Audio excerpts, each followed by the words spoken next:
Assalamualaikum warahmatullahi wabarakatuh. Baiklah anak-anak, hari ini kita akan masuk ke materi terakhir dari bab bilangan, yaitu bilangan berpangkat ya. Jadi ini adalah materi terakhir dari bab pertama, yaitu bab bilangan.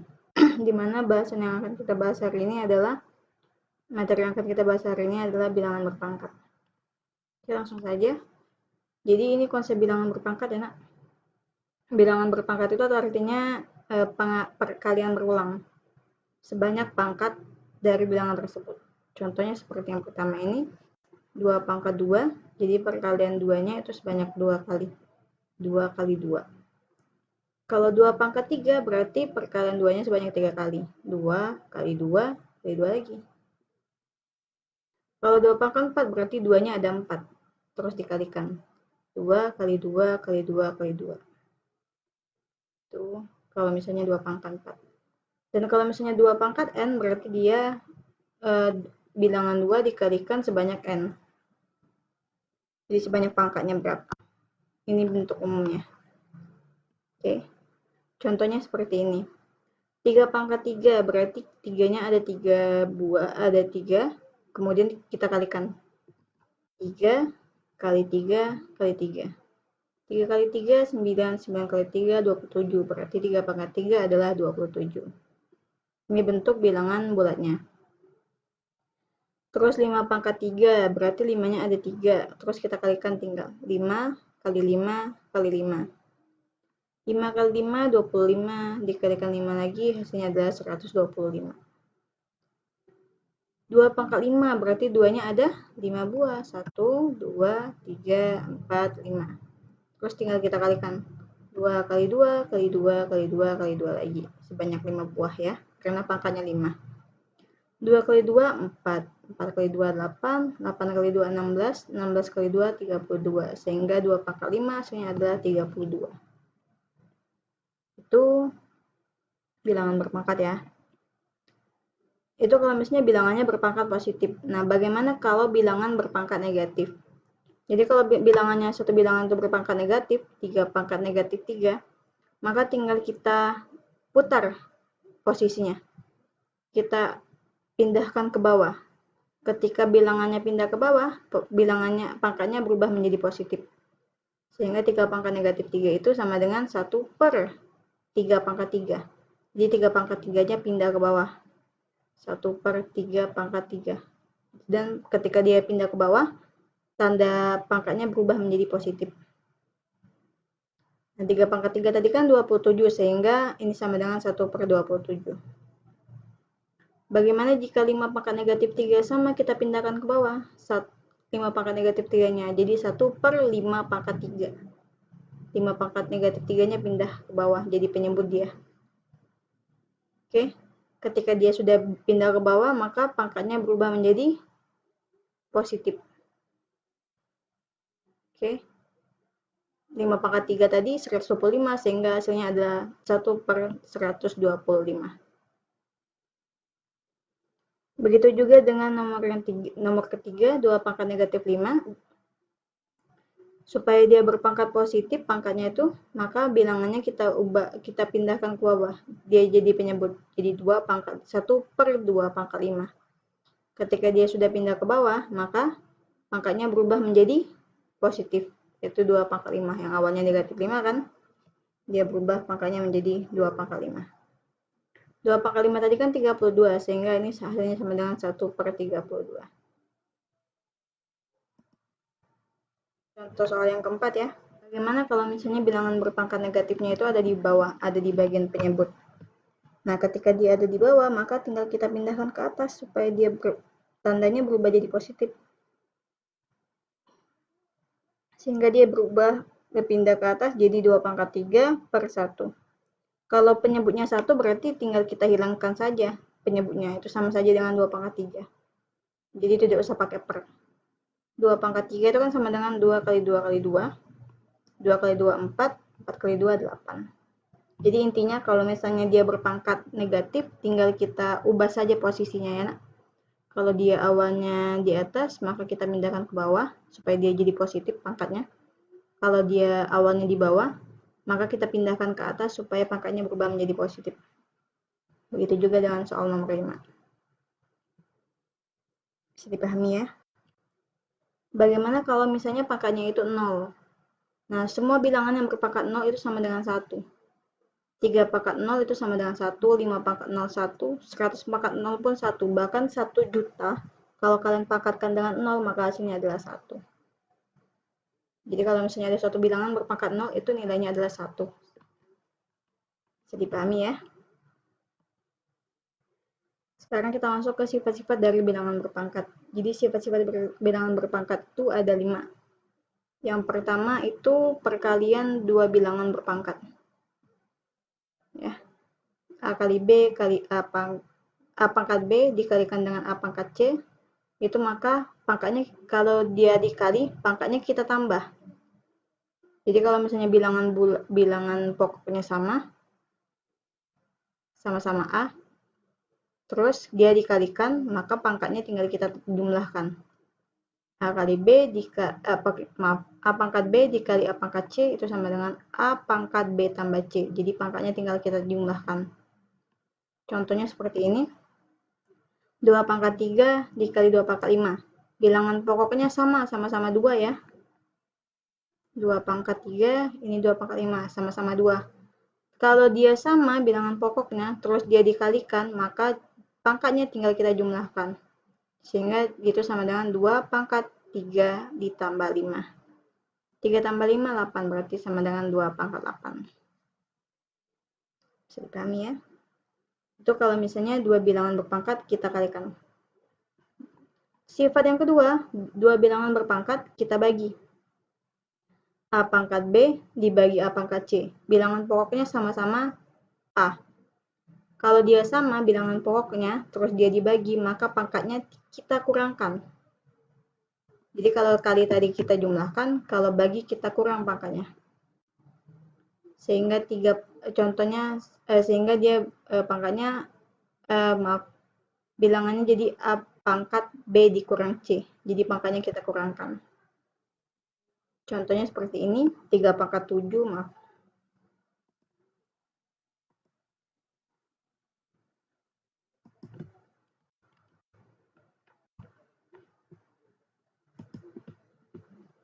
Contohnya seperti ini, 3 pangkat 7 dibagi dengan 3 pangkat 3. Oke, bilangan pokoknya sama-sama 3. 3 pangkat 7, 3 pangkat 3. Nah, kalau dia sama-sama 3 dan dia dibagi, maka pangkatnya tinggal kita kurangkan. 3 pangkat 7 dikurang 3. 7 kurang 3, 4. Berarti itu sama dengan 3 pangkat 4. Bisa dipahami ya? Untuk sifat yang ketiga. A pangkat B, kita pangkatkan lagi dengan C. Nah, kalau misalnya ini ada bilangan berpangkat, dipangkatkan lagi, maka pangkatnya kita kali.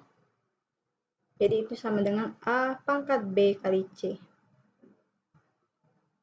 Contohnya seperti ini, 2 pangkat 3 dipangkatkan dengan 2 lagi. Nah, ini pangkatnya tinggal kita kalikan. Jadi 2 pangkat 3 kali 2. 3 kali 2, 6. Berarti itu sama dengan 2 pangkat 6. Bisa dipahami ya? Untuk sifat yang keempat. A kali B dipangkatkan C. Misalnya ada dua bilangan yang dikalikan kemudian dipangkatkan dengan C. Maka itu bisa kita masukkan ke dalam pangkatnya. Jadi ini sama dengan A pangkat C dikali B pangkat C. Jadi pangkatnya bisa kita masukkan ke dalam. Contohnya seperti ini. 2 kali 3 pangkat 3. Itu sama dengan 2 pangkat 3 dikali 3 pangkat 3. Jadi pangkat 3-nya masuk ke dalam satu persatu. Jadi 2 pangkat 3 kali 3 pangkat 3.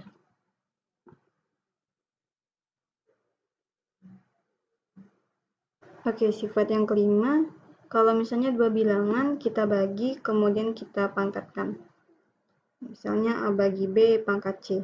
Itu sama, pangkatnya bisa masuk ke dalam ya. Jadi bisa sama dengan A pangkat C per B pangkat C. Contohnya seperti ini, 6 per 3 pangkat 2. Jadi pangkatnya bisa masuk ke dalam 6 pangkat 2 per 3 pangkat 2. Jadi pangkatnya masuk ke dalam menjadi pangkat dari setiap angka-angka yang ada di dalam kurung ini. Bisa dipahami ya? Nah, materi selanjutnya yaitu tentang bilangan berpangkat untuk menuliskan bentuk baku. Jadi bilangan berpangkat ini bisa kita gunakan untuk menulis bentuk baku. Tujuannya itu untuk menuliskan bilangan yang terlalu kecil atau terlalu besar ke dalam bentuk yang lebih singkat. Oke, jadi kalau misalnya pangkat dari 10 itu bilangan positif, maka artinya itu bilangan yang sangat besar. Tapi kalau pangkat dari 10-nya itu negatif, maka itu bilangan yang sangat kecil. Sehingga pangkat dari 10-nya itu adalah bilangan negatif. Langsung saja masuk ke contoh soal untuk agar kalian lebih paham. Contoh yang pertama itu 870.000, ini kan bilangan positif ya. Oke. Nah, sekarang kita letakkan koma di bilangan pertama. Setelah bilangan pertama. Bilangan pertama kan 8, maka kita letakkan koma di belakang 8, jadi 8,7. Lalu pangkatnya itu adalah sebanyak jumlah angka pada bilangan tersebut dikurang 1. Jumlah angka di bilangan 870.000 ini kan ada 1, 2, 3, 4, 5, 6. Ada 6 ya. Dikurang 1 berarti 5. Maka 10-nya adalah pangkat 5. Jadi letakkan koma di belakang bilangan pertama kan 8, jadi letakkan koma di belakang 8, makanya 8,7. Dikali 10 pangkat, ini kan ada 6 angka, 6 kurang 1 jadi pangkat 5. Jumlah angka pada bilangan tersebut dikurang 1. Jumlah angkanya ada 6, maka kurang 1, 5. Sehingga pangkat dari 10 adalah 5. Bisa dipahami ya? Untuk contoh soal nomor 2 sama 74.500. Letakkan koma di belakang angka pertama. Angka pertama 7, berarti letakkan koma di belakang 7, yaitu 7,45. Banyak angka di bilangan ini ada 1, 2, 3, 4, 5. Ada 5 ya. Kurangnya 1, 4. Berarti pangkat dari 10-nya adalah 4. Jadi sama dengan 7,45 dikali 10 pangkat 4. Oke, jadi letakkan koma di belakang bilangan pertama, kemudian pangkat dari 10-nya itu adalah banyak angka pada bilangan tersebut dikurang 1. Jadi kalau angkanya ada 7 di bilangan tersebut, maka pangkat dari 10-nya adalah 6. Kalau angkanya ada 5, jadi pangkatnya adalah 4. Pangkat dari 10-nya. Oke, bagaimana kalau bilangannya itu bilangan desimal, bilangan koma, atau bilangan yang sangat kecil? Bisa juga kita ubah ke dalam bentuk bilangan baku. Caranya itu sama. Pertama kita letakkan koma setelah bilangan asli pertama. Kemudian pangkat dari 10-nya itu adalah jumlah pangkat dari 10-nya itu negatif, di mana pangkatnya itu jumlah antara koma dan bilangan asli pertama. Jadi jumlah bilangan antara koma dengan bilangan asli pertama. Contohnya 0,023. Letakkan koma di belakang bilangan asli pertama. Bilangan asli pertama itu kan 2. Jadi letakkan koma di belakang 2, makanya 2,3. Oke. Nah, lihat banyak angka antara 0 dengan 2. Antara koma dengan 2. Ada 1, 2. Bilangan 0 dan bilangan 2. Maka pangkatnya adalah negatif 2. Kalau dia bilangan awalnya itu bilangan koma atau bilangan desimal, maka pangkatnya adalah negatif ya. Kalau tadi bilangan yang besar, bilangan positif, maka pangkatnya positif. Kalau bilangannya koma, desimal, maka pangkatnya adalah negatif. Nah, bagaimana dengan nomor 4, 0,000000712? Maaf, 712 maksudnya. Letakkan koma di belakang bilangan asli pertama. Bilangan asli pertamanya itu kan 7. Maka letakkan koma di belakang 7 sehingga 7,12. Kemudian kita hitung banyak angka antara koma dengan si 7. Ada 1, 2, 3, 4, 5, 6, 7. Sehingga pangkatnya adalah negatif 7. Bisa dipahami ya untuk cara menuliskan bentuk baku dari suatu bilangan. Oke, selanjutnya kita akan mencoba mengerjakan beberapa contoh soal pemecahan masalah yang memanfaatkan konsep bilangan bulat. Contoh soal yang pertama. Pada percobaan fisika, seorang siswa melakukan pengukuran suhu pada sebongkah es.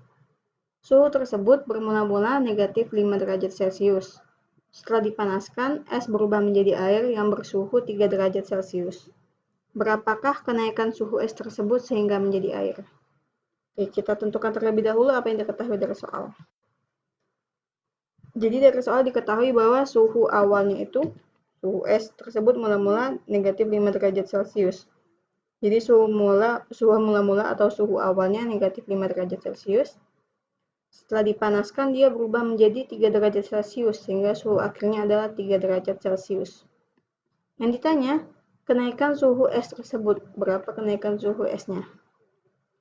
Oke, kalau ditanya kenaikan suhu es, maka kita kurangkan suhu akhir dikurang dengan suhu awal. Oke, kalau ditanya kenaikan atau perubahan, maka kita kurangkan suhu akhir dengan suhu awal. Suhu akhirnya 3 dikurang dengan suhu awalnya negatif 5. Jadi 3 dikurang negatif 5.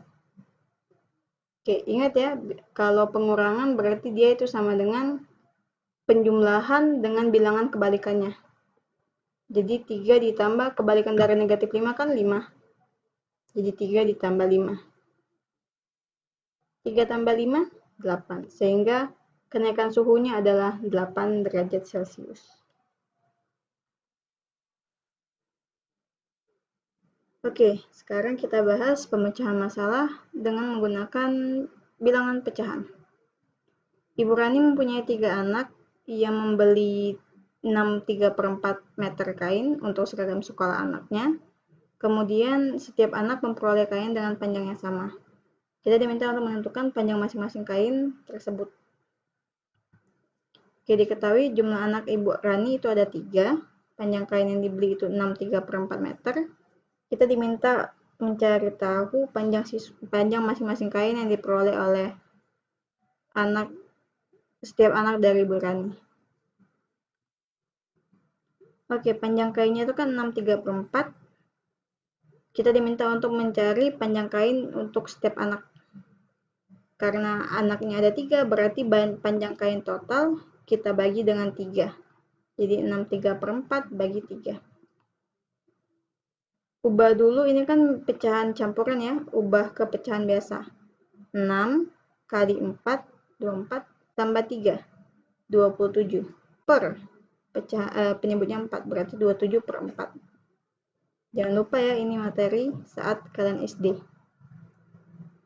Oke, sudah kita ubah ke pecahan biasa, itu jadi 27/4 dibagi dengan 3. Oke, 27/4, 3 itu kan kalau tidak ada bilangan, itu sama dengan kalau kita ubah ke pecahan, ke dalam bentuk pecahan, itu menjadi 3/1. Jadi 3 itu kalau kita ubah ke bentuk pecahan bisa menjadi 3/1. Jadi kita ubah ke pecahan 27/4 dibagi 3/1. Ingat kata Ibu kemarin saat operasi pembagian. Operasinya kita ubah menjadi kali, kemudian bilangan kedua kita tukar. Yang awalnya 3/1 kita tukar menjadi 1/3. Oke. Pecahannya berubah menjadi operasinya berubah menjadi kali, kemudian pecahannya tukar tempat. Yang awalnya 3/1 menjadi 1/3. Atau ditukar ya bilangan yang keduanya ya. Nah, sudah dikali, tinggal kita kalikan pembilangan dengan pembilang, penyebut dengan penyebut. Atas dengan atas, bilangan yang bawah dengan bilangan yang bawah. Jadi 27 kali 1, 27, 4 kali 3, 12. Jadi 27/12. Ternyata bisa kita sederhanakan, sama-sama kita bagi dengan 3. Atas bagi 3, bawah bagi 3. 27 bagi 3 kita dapat 9, 12 bagi 3 kita dapatkan 4. Jadi sederhananya itu adalah 9/4. Atau kalau kalian ubah ke dalam bentuk pecahan campuran menjadi 21/4.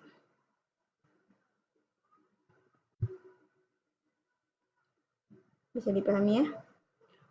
Oke, yang terakhir itu pemecahan masalah dengan menggunakan konsep bilangan berpangkat. Sebuah serbuk sari mempunyai panjang 4 kali 10 pangkat negatif 3 meter. Jika dilihat menggunakan mikroskop dengan pembesaran 5000 kali, berapakah panjang serbuk sari tersebut? Oke, diketahui panjang serbuk sarinya 4 kali 10 pangkat negatif 3. Pembesarannya 5000. Kita ditanya panjang serbuk sari yang ada di mikroskop tersebut ya. Jadi ketika kita melihat menggunakan mikroskop, panjang serbuk sarinya jadi berapa? Maksudnya seperti itu. Oke, jadi panjang serbuk sari pada mikroskop itu adalah panjang serbuk sari asli dikalikan dengan pembesarannya. Panjang serbuk sari asli kan 4 kali 10 pangkat negatif 3. Pembesarannya 5000, jadi 4 kali 10 pangkat negatif 3 kita kalikan dengan 5000.